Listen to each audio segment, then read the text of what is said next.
हाँ स्टूडेंट, मैं हूं अंकित और 9th क्लास के सेकंड वीडियो में आपका स्वागत है। तो अपन हम नंबर सिस्टम के हम एक्सरसाइज में आ गए हैं।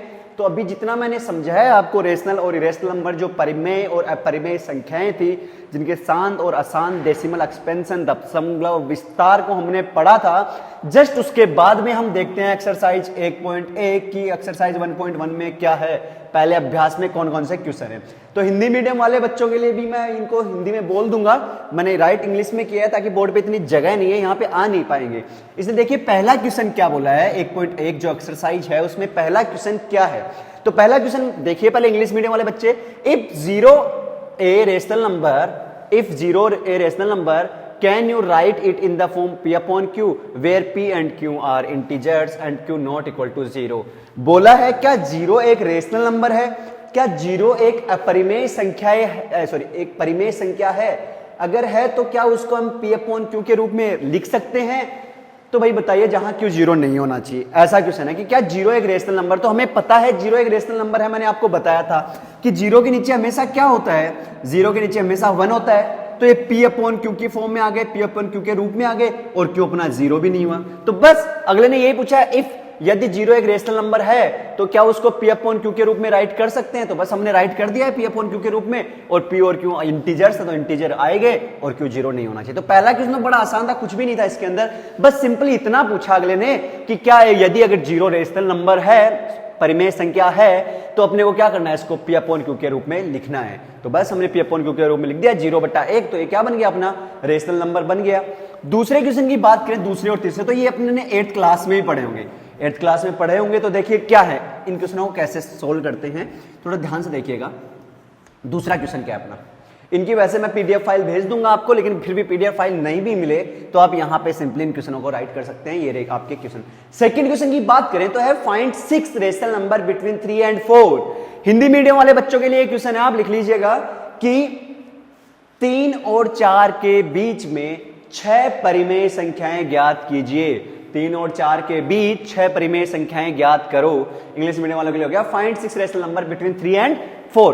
तो सिंपली अपने को इसको कैसे करना है, यहां पे 3 राइट कर देना और यहां पे 4 राइट कर देना। देखिए आप, हमें रेशनल नंबर, हमें परिमेय संख्या निकालनी है 6, मतलब 6 नंबर निकालने हैं हमें, 6 रेशनल नंबर। अगर 6 निकालने हैं तो 6 से एक जस्ट बड़ा नंबर ले लेते हैं। अपन क्या होता है 6 से एक बड़ा नंबर, 7 होता है। क्या करना है, हमें 6 रेशनल नंबर निकालने हो, 6 परिमेय संख्याएं निकालनी हो। परिमेय संख्या का मतलब जो अपोन में रहती हो, अपोन की भी जरूरी थोड़ी है, नीचे 1 भी होता है तो उसको अपोन में नहीं राइट करते हैं। तो 6 रेशनल नंबर निकालने हैं तो 6 से एक बड़ा नंबर ले लेते हैं, जो क्या होता है अपना 7 होता है। तो अपने को 7 को क्या करना है, दोनों से मल्टीप्लाई कर देना है 7 से। अब 7 से क्यों नहीं मल्टीप्लाई किया, 7/7 से क्यों किया, क्योंकि मैथ्स के रूल के अकॉर्डिंग 7 से 7 कट हो जाते हैं। तो हम किसी भी नंबर को अप साइड और डाउन साइड सेम नंबर से मल्टीप्लाई कर सकते हैं। जैसे इसको मल्टीप्लाई किया, ये अपने आगे 21 अपॉन नीचे कितना बच गया 7, क्योंकि इसके नीचे 1 था। ये बन गया अपना 28/7। सबसे पहले हमने क्या किया, जितने भी 6 नंबर निकालने थे, परिमेय संख्याएं निकालनी थी, रेशनल नंबर निकालने थे, 6 से एक बड़ा नंबर हमने 7 लिया। 7 को यहां पे भाई 3 से मल्टीप्लाई कर दिया और 4 से भी मल्टीप्लाई कर दिया। क्यों किया 7 से, एक बात ध्यान रखिएगा, 3 और 4 देखा, ये रहा 3 अपना और ये रहा 4।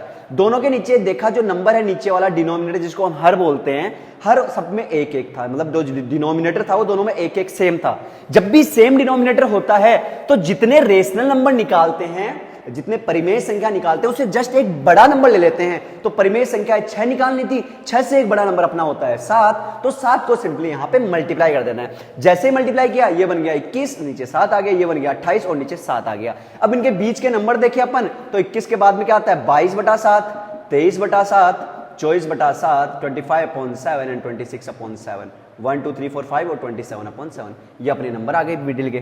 तो इनके बीच में ये वही नंबर है, तो ये नंबर भी यहां पे राइट कर दिए हैं। अगर लिखने की बात आई कि हम इसको लिखेंगे कैसे, तो नॉर्मली यहां पे लिखना है here 3 and 4 denominators are equal, then we multiply it 6 + 1 = 7। क्या करना है कि यहां पे ये लाइन क्या लिखी है मैंने, कि यहां पे 3 और 4 का जो हर है वो सेम है। अगर सेम है, समान है, तो हमें 6 निकालनी है, तो 6 से एक बड़ा नंबर 7 लेना है और 7 को यहां पे से गुणा कर देना। तो आप इसको अपनी लैंग्वेज में कैसे भी लिख सकते हो, और इंग्लिश मीडियम वालों में लिख ही दिया कि here 3 and 4 are 3 and 4 denominators are equal, then we multiply 8 by 7। तो जैसे 7/7 से मल्टीप्लाई किया हमें 6 रेशनल नंबर मिल गए। सो 6 रेशनल नंबर्स आर, या 6 परिमेय संख्याएं यहां पे लिख दी बीच में, जो 3 और 4 के बीच में। नेक्स्ट अगर क्वेश्चन की बात करें, देखिए आप, बड़ा आसान था ये क्वेश्चन 3 और 4 का निकालना, किसी का भी हम निकाल सकते हैं इसके अंदर। अगर बात करें हम थर्ड क्वेश्चन की, थर्ड क्वेश्चन देखिए क्या है, क्वेश्चन नंबर थर्ड क्या है देखिएगा। थर्ड क्वेश्चन की बात करें तो थर्ड क्वेश्चन अपना है find 5 rational number between 3/5 and 3/5। हमें रेशनल नंबर निकालने हैं भाई 5 और किस किस के बीच में, 3/5 और 3/4 के बीच में। हमें क्या निकालनी है, हमें 5 परिमेय संख्याएं निकालनी है, हमें 5 परिमेय संख्याएं। देखते हैं भाई 3/5 और 3/4 के बीच में क्या है क्वेश्चन, कि 3/5 और 3/4 के बीच में 5 परिमेय संख्याएं निकालो। तो कैसे निकालेंगे देखिए आप, 3/5 को और भाई 3/4 को लिख देंगे यहां पे। सबसे पहला काम होता है इनके नीचे वाला जो नंबर है, जिसको हम हिंदी में हर बोलते हैं, इंग्लिश में डिनोमिनेटर बोलते हैं। मतलब क्या कि ये वाला यहां इसका 5 और यहां 4, क्या दोनों सेम है, क्या समान आया है, नहीं आया है। अगर ये नंबर समान नहीं आए तो हमें इनको समान बनाना पड़ता है, सेम बनाना पड़ता है। उसके लिए हम क्या प्रोसेस करेंगे कि इसके 5 से तो इसको मल्टीप्लाई कर देंगे और इसके 4 को इससे मल्टीप्लाई कर देंगे। अब कई बच्चे सोच रहे हैं सर आपने पहले वाले क्वेश्चन में तो 6 रेशनल नंबर निकालने थे, 6 परिमेय संख्या निकालनी थी, तो आपने इनको 7 से गुणा कर दिया। अरे 7 से गुणा इसलिए किया कि नीचे इनके 1 था, तो दोनों का सेम था। मैंने बोला सेम बनाना पड़ता है, अगर नहीं आए तो सेम बनाना पड़ता है। तो यहां पे अभी डिनोमिनेटर सेम नहीं आया, नहीं तो हम 5 संख्या निकाली तो 6 से गुणा करके निकाल देते। लेकिन हमें करना क्या है, पहले हमें यहाँ पे 5 और यहाँ पे नीचे 4, तो सेम बनाने के लिए इसको 5 को तो इससे गुणा कर दो, इसके 4 से इसको गुणा कर दो। तो क्या बन गया, ऊपर तो बन गया 12/20 और नीचे बन गया 15/20। अब अगर इनके बीच में नंबर भी देखे तो 13/20 और 14/20, मतलब 13/20 और 14/20, दो ही नंबर आ रहे हैं अभी भी। इससे करने पे भी हमें तो 5 निकालने हैं। तो मैंने बोला ना 5 से एक बड़ा नंबर ले लो, 5 से एक बड़ा नंबर क्या होता है, 6 होता है भाई। अब उसको मल्टीप्लाई कर दो, या 10 से एक, आप किसी से भी कर सकते हो, जरूरी नहीं है 5 7 से। जो पहले वाले क्वेश्चन में आपने 7 से ही किया, जरूरी नहीं है 7 से ही करो।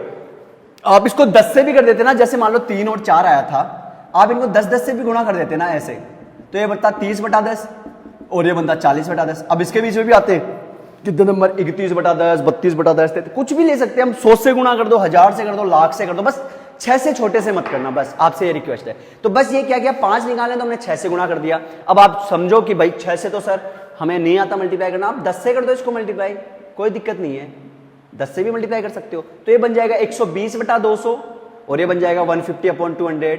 बस अब इनके बीच में कितने ही नंबर हो सकते हैं देखिए, 121/200 आ गया, 122/200 आ गया, ऐसे करके 5 ही तो नंबर लिखने हैं हमें, सिर्फ 5 नंबर लिखने हैं, तो हम उसको आगे या इसको राइट कर सकते हैं। तो आपको सिंपली क्या करना है, यहाँ पे लिखना है कि यहाँ पे इनके हर समान नहीं थे, इसलिए 5 और 4 का लघुत्तम लिया और इनको समान किया कि 5 और 4 का लघुत्तम 20 होता है, तो भाग देके देख लिया, ऐसे लिखना पड़ेगा अपने को।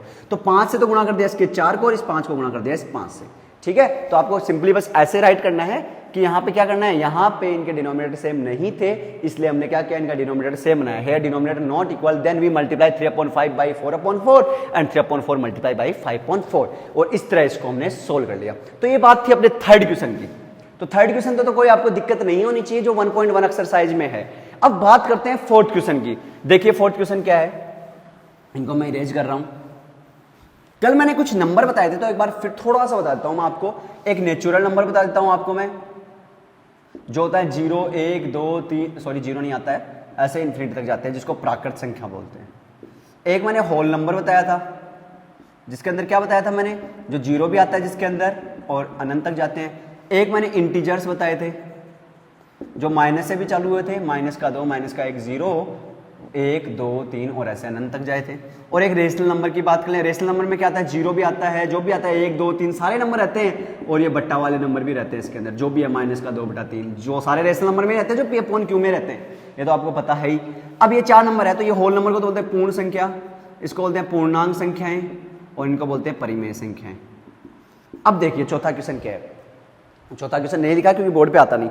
चौथा क्वेश्चन पहले इंग्लिश मीडियम वाले बच्चे देखेंगे। देखिए क्या है, state whether the following statement are true और फॉल्स। मैं यहां पे 3 स्टेटमेंट बोलूंगा, इंग्लिश मीडियम वाले बच्चों को पहले बताना है ये सही है या गलत है, उसके बाद में हिंदी मीडियम वाले बच्चों से मैं पूछूंगा। तो देखिए क्या है, every natural number is a whole number. बोला क्या सारे के सारे नेचुरल नंबर हैं वो होल नंबर होते हैं? तो ये कल ही बताया था मैंने, सारे नेचुरल नंबर को देखें तो 1 2 3 4 सारे के सारे होल नंबर में आते हैं। तो इट्स ट्रू कि सारे नेचुरल नंबर होल नंबर होते हैं। सारे होल नंबर नेचुरल नंबर नहीं होते हैं, ध्यान रखना कि सारे नेचुरल नंबर तो भाई होल नंबर होते हैं, पहली बात तो ट्रू है।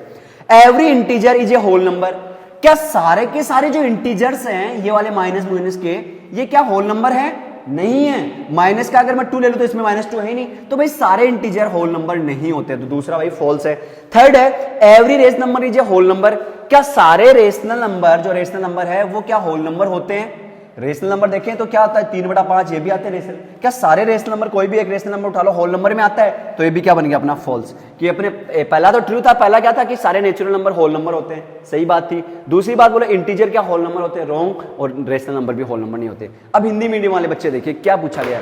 पहला क्वेश्चन है, क्या सारी प्राकृत संख्याएं पूर्ण संख्याएं होती हैं? तो सही बात है, सारी की सारी प्राकृत संख्या, कोई भी प्राकृत संख्या उठा लो, कैसी भी, 4 इसमें आ जाएगा, 3 इसमें आ जाएगा, 100 उठाओगे इधर से, इसकी 100 सर आता है क्या, तो 100 इसके आगे जाके आ जाएगा।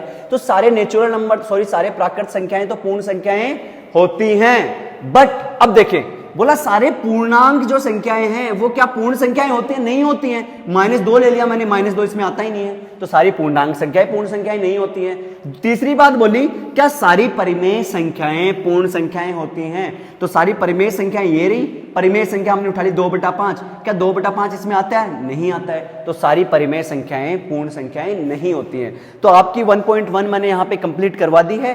तो 1.1 से अगर रिलेटेड कोई भी डाउट हो तो आप मेरे से पूछ सकते हो। आफ्टर देन हम नेक्स्ट वीडियो में करेंगे 1.2 के बारे में। आज के लिए इतना ही, धन्यवाद।